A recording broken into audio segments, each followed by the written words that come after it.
We are live. Welcome to Coffee with Crainer. And today I have Corey Bellemore on the show, a Windsor native, two-time Royal Arcanum athlete, elite runner with a 1 mile best of 3:57:20.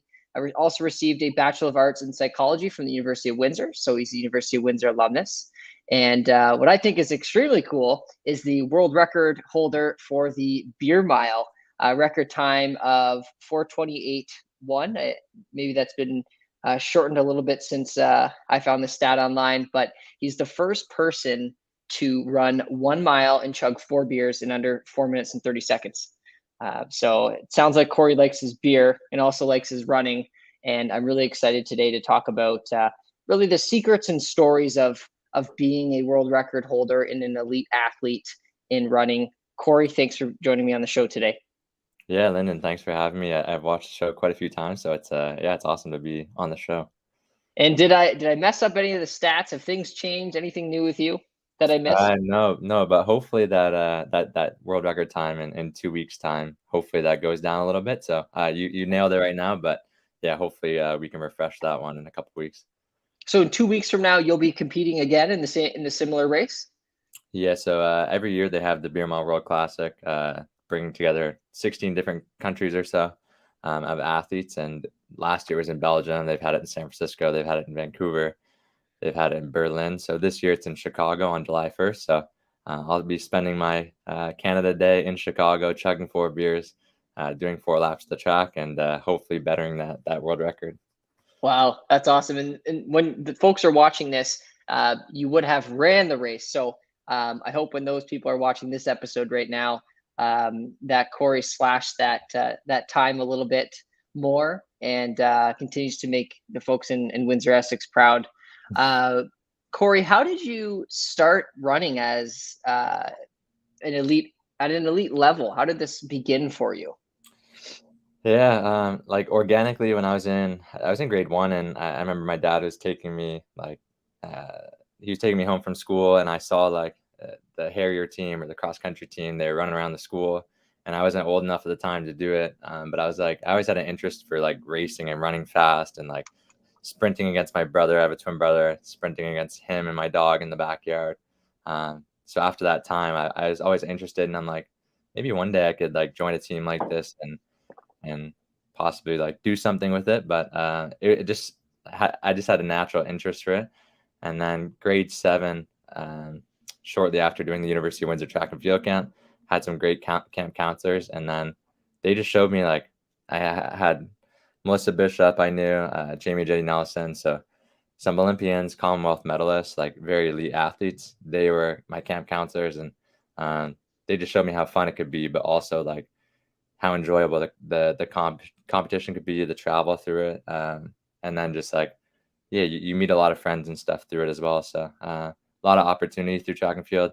It's not a sport necessarily where you get rich or paid out substantially, but I think the gift of travel through sport is amazing, and Mm-hmm. that's something track and field offered. So pursuing at elite level, once I started like getting to high school, saw some success, and then I always just had this drive and ambition that like maybe I could be better, maybe I could beat the best guys.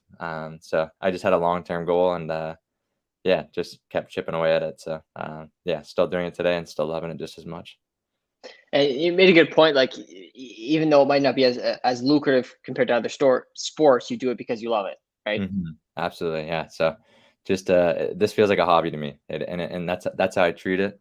I've done it where like in 2021 I was living in Arizona for 6 months, and it was during COVID. I wasn't working at all. I was just training, and I think that like took away the love for it a little bit when that was my only focus. So if I can mix it in my life, still compete, still maintain a few different jobs and volunteer as well. That's when I like love it the most. It feels therapeutic. It feels enjoyable, and yeah, I like everything it brings me. And to be a good runner, is it something that is through genetics, making you faster, being able to have that endurance, or is it something that really anyone can do at an elite level? I'd say like middle distance running, which is what I participate in the most. it definitely has a certain genetic component, but it's not it's not as big of a deal as like sprinting would be. Sprinting, it's either you have it or you don't. Hmm. Anyone can do 100 meters, and you quickly determine how good you actually are, how much fast twitch you actually have. Distance running, you can, if you put your mind to it and you really work towards like developing your engine, you can certainly be good. There obviously is a genetic component where your ceiling is only so high, but I think if you dedicate a few years of consistency, really hard work, and you're smart with your training, you can do things that will surprise you. Hmm. And speaking of training, you mentioned that you're going to be competing in a few weeks from now in the beer mile. What is the training like for that? The funny thing is, like, it's funny because the articles and stuff you see online are mostly to do with like me being a beer miler, me participating in these events. So a lot of people will see me as like Corey, the beer runner, the beer miler. Honestly, I do not train for these events, like whatsoever. I get in the best run shape I possibly can. My focus is being the best athlete I can be. And then honestly, I happen to have a very strong stomach. I don't know if it's from years of having a big dinner and then going to practice or doing a workout after, and like it doesn't really affect me, that extra weight or that extra fullness. Um, Hmm. but it's mostly about like getting in the best shape I can, and then just praying to the stomach gods that my stomach doesn't reject the alcohol and carbonation on race day. Yes. And what does the training look like for you? Like, without giving away all your secrets, obviously, but you know, are you training every day? You get up at 8 o'clock and you're at the track. How does that work? Yeah, so most track athletes, they stick to one thing. They do a lot of running. They do a little bit of strength training in the weight room, um, and then other than that, they're mostly focusing singularly on that sport. I do a lot of cross training. I grew up swimming in high school competitively, so I still swim like 3 to 4 times a week. I cycle 2 times a week. I run usually about 8 to 9 times a week. So some of those days will be double runs. But every day I'm at least Wow. doing two workouts. So yeah, early mornings, some late nights, and then yeah, trying to fit it in with work and everything else. But I like to do a variety of things. Like I find if I'm balanced in all aspects, whether it's life Hmm. or training, I like to do like hills, weight training. I jump in the pool, jump on the bike. Um, Generally, I do about 3 hard run workouts a week. So one of those will be on the track, more faster stuff, say 300-meter repeats, 400-meter repeats at a fast pace. The other day will be like a longer steady state. So it's like 5K warm up, 5 to 8 kilometers, very hard effort, and then 5K cool down. And then the other day will be usually some hill repeats. So go to Malden Hill, do 8 up and down to the hill, find a shorter hill, do Yikes. four sprints, and then jog home. So That's a steep hill. yes, for sure, it is Is a that where people can find you during the week, just running up and down there? yeah, up and down there. I like to run by the waterfront in Windsor too. So yeah, Malden, you'll find me there once a week, usually at least. Okay, well, make sure you get out of your way because I know it's a steep hill, and I can barely walk up it, so I don't know how you're running up it. That's it. And just fast forwarding a little bit to um, breaking records, and that has brought you a lot of attention as well. What was that moment like when you realized that you did break the record for the fastest beer mile? Yeah, so I'll bring you back. Like in university, I had the team after the season wanted to do a beer mile, so it was like end of our competitive season. We did this beer mile on what they call a binge week, so it's outside of competitive Hmm. training, and it's before indoor track season starts. So we went to a track, did it, and at that time it was like teams would compare times and stuff at meets and stuff like that, but there was no real scene to it. There was no competitions. It was all underground. And then I believe the year after, Lewis Kent, he broke the world record, and then there started becoming like more like world championship style races. So after that time, I saw him break the world record. I knew what my time was the first time I did it, and I was like, maybe I could break that one day. Like I What didn't was the difference in the times? So I believe my first one ever was 5:33. And then Lewis, his first one ever was 5:20 something, and he broke the world record going like 5 minutes, and I think it was like 5:01 or something like that. Um, so 30 seconds, but the first one was it felt easy, as weird as it sounds. So I didn't revisit for 2 years, but I saw like these competitions start happening. I seen him go on Ellen DeGeneres show. So he was the world record holder on that show, and I was like, maybe one day I could like just challenge this just to see. Like I didn't have any ambition to like really make it a thing, but it was just like just for myself, just to see if I could do it. So coincidentally, like Lewis's best friend is one of my best friends, and he came over one day with a six pack. He's like, "I've seen you chug. I know you can run. We're going to the track right now." So um, myself, my twin brother, him went to the track and filmed it on his iPad. It's on YouTube still, and yeah, I was sick for the race. Like I was coughing up blood before. I was not feeling myself, but I think I bettered the world record by uh, Over 30 seconds. 8 seconds at the time. So it was 4:39. I went there. So that was my second time ever doing it, and then Lewis's world record at that time was like 4:50, I believe, at that time. Hmm. Uh, so yeah, So you've just been like neck and neck. yes, essentially, and then literally, so we taped that video, we posted on YouTube, and the timing worked out weird. So there was a World Classic in England that weekend. So I did the beer mile on the Thursday, woke up the next morning to all these messages, got on a plane that night, flew to England for the race the next day, and then raced and came home. So it was like a 50 something hour trip. But like the timing, I didn't do the beer mile to like go to this event. I didn't even know about it. But it just happened to work out that like did the beer mile, went to this event, bettered the world record there, and then the beer mile scene for me sort of yeah, just kept roller coastering. And I mean, it's 4 beers, right? Yeah, so you start with a beer. I'll just explain it really quick. So you start back 9 meters back from a traditional start line on the track. Um, so a mile is 1,609 meters. So they say runners take your mark, chug. You chug your beer within those 9 meters. You can't leave that zone until you're done it. Beer has to be 5% alcohol and then 355 milliliters.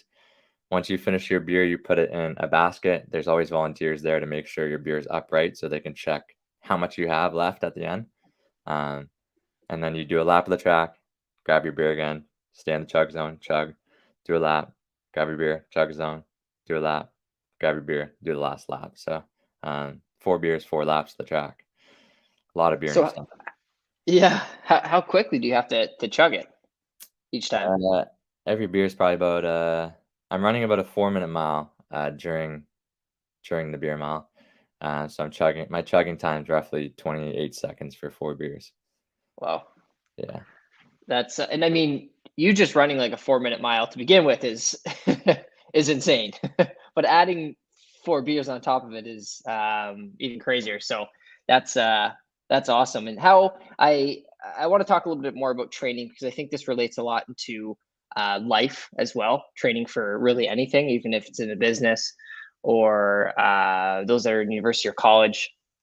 How do you stay mentally resilient during both your training and your competitions? Because, like you said, it can be nervous up to that point. There's things that happen physically up until race day. How do you stay mentally focused? Yeah, the biggest thing for me, like in university, I had a great coach, Dennis Farrell, um, who was like a legendary coach in Windsor. Brought the university program to a very high level. But he taught me always, if you have a bad race, if you have a bad day in life, you give yourself a certain amount of time. So usually after a bad race, I'd give myself an hour. I could be sad about it. I could be mad about it. I could be disappointed. I could go be on my own and think about it. But after that hour, you pick your socks up and you be a good teammate. You be a good friend. You forget about that race and you take the next steps to be better the next time you come around. So short term memory was the biggest thing for me that helped, I think. So you just have to learn how to deal with adversity. Adversity will test your character, but at the end of the day, it also it makes you a stronger person. So Hmm. learning to deal with that and accept it and learn from it is a huge thing. I really like that focus. You take that hour and just relax a little, and then after that, it's back to full throttle and continuing to be focused towards whatever that goal might be. Um, just a fun question for you: are there any like rituals or specific routines that you have before race day? I know you have one coming up. Do you wear your socks inside out? Do you do something out of the norm? That's a very good question. I used to be really structured and strict about like I have to have like pasta. It was just the typical runner thing. I have to have pasta before my race. And I think I was in grade 9, and for whatever reason we got to a meet late. Um, Restaurants were closed. There's only fast food places that were open at the time, and I couldn't get my pasta that day. So like it set me back a bit. It messed with my mind, and after that point, like I had a good race the next day, but after that point, it was like forget about anything you're eating. Just make sure you're fueling. Make sure you're eating good food, obviously. But like the ritual sort of went out the window. In terms of the night before. The day of, I'll make sure I do a shakeout the morning of the race. So usually I'll go for like a walk or go for a 3 kilometer run or something super easy. And then usually my warm up from hour before the race to the actual race, it remains pretty much identical. So I'll do 20 minutes of running. I'll do the same sort of drills every time. Um, I actually don't listen to any music anymore. I got into trouble. I used to listen to some pretty hardcore, like, explicit rap that would get me super hyped up, and I got to the start line a few times, and, like, my heart was pounding so hard before I even started the race that, like, I had to back off the music, um, just because you don't wanna be up here when you're already gonna get there very quick within 30 seconds of the race. Uh, Yeah, yeah. so, yeah, I usually keep it pretty chill, but my hour outside of the race to the hour inside the race, that's when I usually keep it really structured, really similar. So see, okay, that makes sense. And you actually train the day of. Yeah, so, I know it sounds funny and sounds weird, but, yeah, usually say we have a race at, 1 in the afternoon, about, 5 to 6 hours before the race, I'll just get up, get the body rolling a bit, get the blood flowing, and just do a little light shakeout. I'm Hmm. used to doing, like, doubles as it is, like double runs, double workouts, so, my body's used to it as it is, and that's still pretty light and just gets the body awake. Hmm. No, it's very interesting. Everyone has those habits or the things that they do before something big in their life comes up, no Mhm. doubt. We talked a little bit about training day, um, rituals. I want to know, uh, moving forward a bit, what advice would you give to someone that's looking to achieve the level of success in running that you have? And where do they start? What would be your advice to them? Yeah, I think set yourself up with some long-term goals that you wanna hit. So, like, in high school, my coach, he's like there's a lot of athletes that definitely train very, very, very hard in high school, and I certainly trained hard, but the goal was always to be it was always for long-term development. So my high school coach said, "Do you wanna be really good now, or do you wanna, like, be good now, but also, like, set yourself up to be really good in the future?" So I Hmm. bought into, like, a little bit of, like, undertraining slightly in high school just so my body was still fresh towards university. But I think the biggest thing is, like, yeah, set some goals, um, like, stick with it. Like, you're not gonna see progress year after year all the time. You're gonna see some plateaus, you're gonna have some injuries, you're gonna see some downfalls, so learning to, like, get through those times and still see out your long-term goal is huge, and then keeping the process as fun as possible. So, surrounding yourself with people that keep the sport fun, in environments that keep it fun, and then making ways, like, if you don't like morning runs, either find ways to make it fun or do your runs in the afternoon and set your life up to do it that way. So, um, you don't want the sport to feel like a chore. So, once it starts feeling like a chore, find ways to either take a step back and make it fun, or if it's not fun anymore in any aspect, find something else. That's okay. And are you morning or afternoon or evening runner? Uh, I think a little bit of everything right now. I think I would say like afternoon once my body's a little more Well, you're awake. running twice a day, so I mean, But yeah, I have to learn to deal with the morning runs and like them in some aspect or another. yeah, and it's a part, like you said, like trying to make it fun. You've obviously dialed back on the heavy metal rap or whatever type of music you're listening to. So um, it's you and the pavement, man. Absolutely. Uh, Yeah. so I will say for winter is definitely the toughest time to be a runner. So when the snow hits and you have to bundle up with 3 or 4 different layers of clothing to just to get out for a run, that's what makes it tough. So I, I I think living in Canada and during those cold winter months of running, that makes you such a tough and mentally tough and physically tough runner. no doubt, no doubt. Awesome. What's you got uh, a race coming up. What else is next for you? What are you looking forward to Yeah. So besides the race? actually, in 2 days' time, on Saturday, it's a world level like bronze meet here in Windsor. So Oh, awesome. it's a high level meet. We have some Olympians coming in from the U.S.